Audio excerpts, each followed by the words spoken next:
विष्णू आहेत, एका बाजूला ब्रह्मदेव आहेत, मागे सर्व देवी देवता आहेत. हिमालय आपल्या सर्व बंधूंसह स्वागताला उभा आहे आणि भगवान शंकरांची सासूबाई म्हणजे मेना, त्या मेनाला भगवान शंकरांना पाहण्याची इच्छा झाली.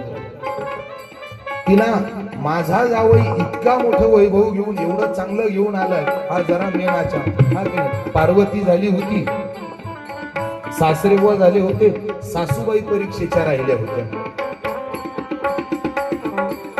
ज्यावेळी भगवान शिव महाद्वारापर्यंत आली, मेना शिवांना पाहण्यासाठी पुढे आसूसून आली आणि पाहिलं पुढे सर्वांग विभूषित गंधर्व पाहिले. कळालं हे वऱ्हाडी आहेत. ब्रह्मदेव आले, श्रीहरी विष्णू आले, सुंदर सुंदर देव आले, मनीरी आले, वरुण आले, वायू पाहिले, कुबेर पाहिले, चंद्र पाहिला, इंद्र पाहिला, सूर्य पाहिला. हे शिवेत का नाही, ते शिवेत का नाही, ते शिवेत का नाही, ही सगळी यादी पुढे होऊन गेली आणि विचार करते हे कोण आहेत, हे वऱ्हाडी आहेत. मेना विचार करते अगं वऱ्हाडी इतके सुंदर आहेत, मग भगवान शिव कसे असतील, मग भगवान शिव कुठं आहेत, म्हणून भगवान शिव माग पाहतायत. भगवान शिवांनी विचार केला सासूबाईंची ना आपली पहिली भेट आहे, पहिलीच भेट मेंगळत होता कामा नये, पहिली भेट वजनदार झाली पाहिजे. मग भगवान शिवांनी आपलं रूप बदललं. भगवान शिव कसे आले, भगवान शिव कसे आले, जसे मेनाला अपेक्षित होते तसे नाही आले. सगळे वऱ्हाडी पाहिले, मेनाला काय वाटलं, मेनाला काय वाटलं, वऱ्हाडी एवढे सुंदर, मग भगवान शिव सुद्धा तेवढे सुंदर. तर भगवान शिव वादळासारखेच पळत आले. भगवान शिवांच्या बरोबर त्यांचं वऱ्हाड, वादळासारखं रूप, वक्रतुंड, विक्राळ, मोठ्या दाढी मिशा असणारे, लंगडे, आंधळे, हातात दंड धरलेले, पाश धरलेले, मुदगल धरलेले, वाहनावर काही शृंगनाद करणारे, काही डमरात डमरूचा निनाद करणारे, काही गोमुख वाजवणारे, काही अनेक मुखाचे, काही मुखच नाही, काही निकट मुखाचे, काही विकृत हाताचे, काही विना हाताचे, काही नेत्रहीन. तुम्ही इकडे पहा, तुम्ही माझ्याकडे पहा, तुम्ही इकडे तिकडे पाहू नका, काही येणार नाहीये, माझ्याकडे पहा, तुम्ही माझ्याकडे पहा. विनेत्रहीन, रक्ताने नेत्र भरलेले, आर्तधनाचे आणि असे भगवान शंकर पाहिले. हे सगळे गण बाजूला आणि मध्ये भगवान शंकर तांडव करताय. जटाटवी गलज्जल प्रवाह पावितस्थले गलेवलंब लंबितं भुजंग तुंगमालिकं धमड्डमड्डमड्डमड्डिनाटमड्डमरवय चकार चंड तांडवं तनोत शिवं शिवं.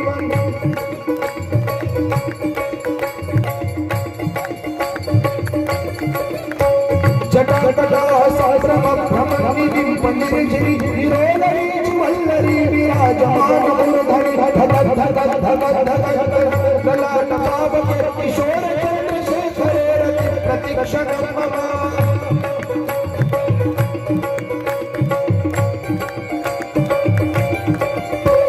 धराधरे प्रकृति निर्विलास बंधु बंधुर स्फुरन्ति कल्प सरस्वती प्रमोदमान मानसे कृपा कटाक्ष धोरणी निरुद्ध दुर्धरापति क्वचित् चिदंबरे मनो विनोदने तु वस्तुनि.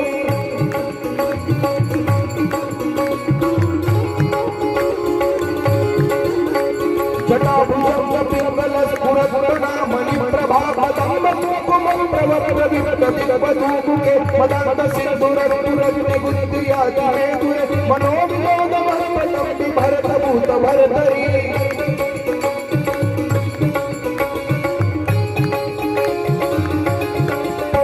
सहस्रलोचनं प्रभूत शेषशेखरं रसूसधूलिधोरिणी विधूरसाकिनी भुजङ्गराजमालयानि बद्धजातजूटक श्रियेश्वराय जायत चकोरपन्तु शेषरा.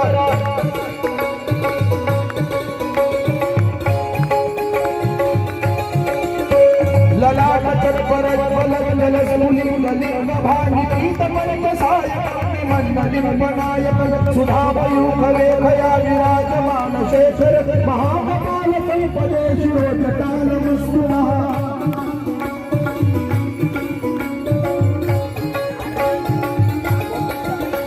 कराल भार पट्टिका खगज्जल जलज्जल ध्वनिन्द्रियाणि प्रवेश साय साय धराधरे नन्दिनी कुचा प्रचित पत्र प्रकल्प नाही कशी त्रिलोक निरंजन ममा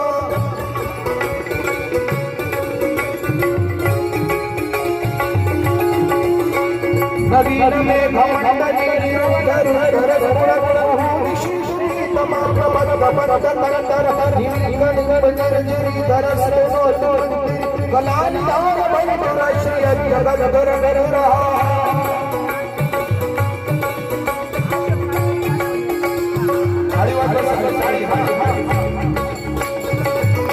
सगळे गाडी एक गाडी हा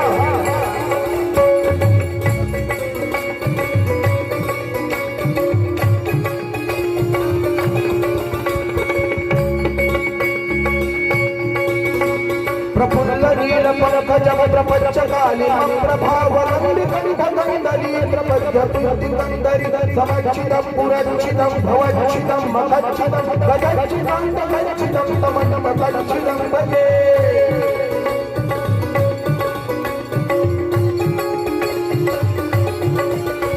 अगर वसवगणाकलादं मध्यमज्जरी रसप्रवाह माधुरी विपुज्यमान मनुत चरांगतं पुरांगतं भवभवतं मखांततं गजाननं भजे